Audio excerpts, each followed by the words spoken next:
Hi, everyone. My name is Aaliyah Claiborne. I'm Skylar Rebutin. I'm Hannah Walker, and today we're joined by UMW alumnus Anthony DiRenzo. Welcome, Anthony. How are you? Hi, thanks for having me. I'm great. How are you all? Good. Pretty good. Would you mind introducing yourself, giving us a little bit of a background and basically what your career is, what you do? Sure. Well, I graduated UMW in 2009, and then in 2011, I became a high school Spanish teacher. And I worked in a public high school in Massachusetts for 4 years, and then moved to New York City, where I have been working at a Montessori school as a middle school Spanish teacher for the last 9 years. And I have been at an appropriately resourced school that has allowed me to really explore the craft of teaching, continue my connection and growth as a Spanish speaker and Spanish learner. Um, and it has been just a really unexpected and interesting decade and a half since I left UMW. Since we're talking about, your language learning that you're still experiencing right now, even as a graduate student, a graduate from UMW.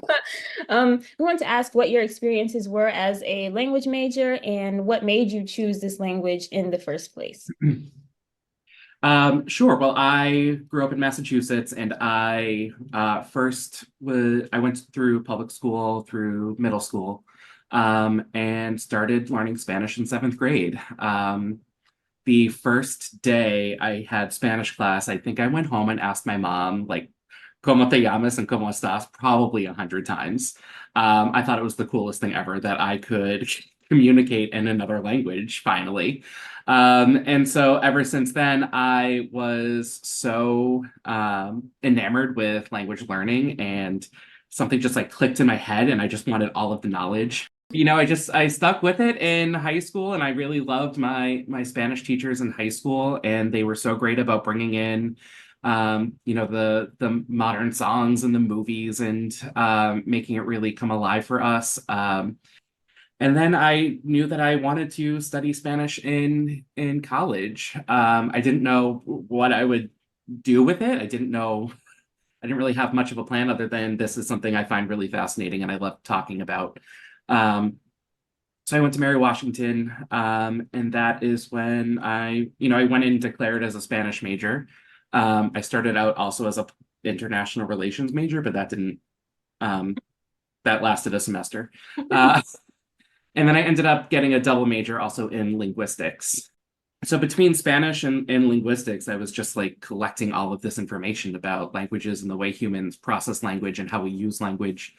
When I was at UMW, I did the study abroad. I went to Bilbao with Dr. Sines, and stayed with the family there. And that was when I truly felt like I had become bilingual. How has your past Spanish experience benefited your work life? How often do you get to use it? I mean, obviously, you use it a lot as a Spanish teacher. Um, and do you find that it provides advantages over monolingual English speakers? Hmm. Well, the first sort of tangible benefit I saw was in college, sophomore through senior year, I worked at Old Navy in Central Park. And during my interview process there, I told the boss that, I'm a Spanish speaker, and she said, "Oh, great, we need Spanish speakers." And then I got $2 more an hour because I was able to speak in Spanish, and I was, conversing with customers there.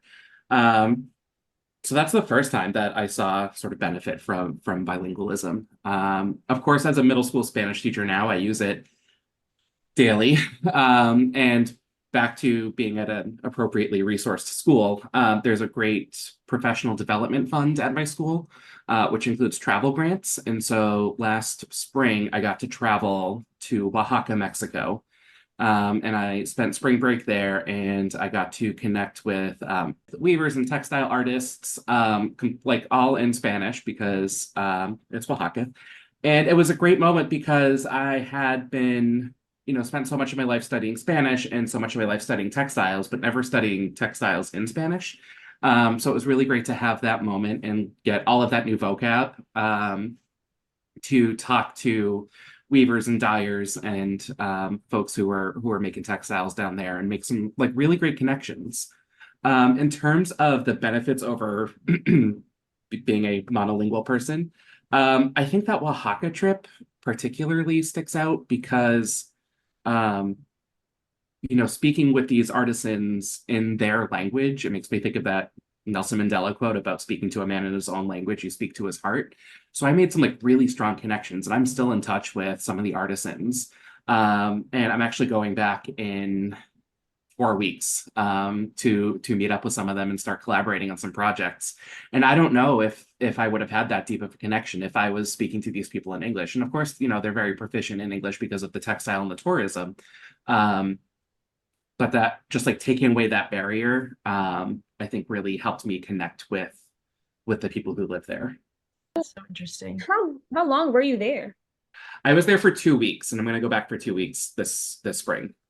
Oh, okay. So we were also wondering, what was it like going from teaching high school into teaching younger students in the middle school, and also the transition between a more traditional school environment to the Montessori school?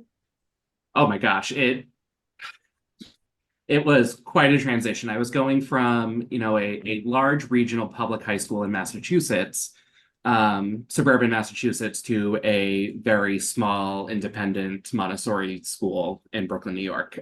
So really the only thing that was the same was the Spanish language. The language learning trajectory of both schools was so different. Back when I was teaching high school, the students had a few classes in middle school, but a lot of them came into that Spanish 1 level as ninth graders. And then in my current school, the students learn Spanish 2 or 3 days a week from kindergarten through 5th grade, 3 days a week as 6th grade. And then I teach the 7th and 8th graders 4 days a week. Wow. So they're getting that full first year of Spanish, so that the kids go off to 9th grade and they can test into Spanish 2 at whatever high school they end up at. And then they come back and they're so excited and they say, Anthony, I got into Spanish 2. And then I high five them. I pat myself on the back. I immediately run and tell my boss. And then it's so rewarding and validating for me to have students who are still excited about their language learning and they want to share that with me, that they got into the higher level Spanish when they go to high school. So, and because I have that small class, which again, like I don't take for granted, I'm able to work with the kids on such an individual level and get to know them and talk about their interests in Spanish with them, which I think is really special. What kind of academic or career advice would you give to an undergrad student now who's still deciding on what they want to do after graduation? When I graduated, I was really anxious about making sure everything I did was the right thing to do. Now that I am 14 years after graduation, oh gosh, 15.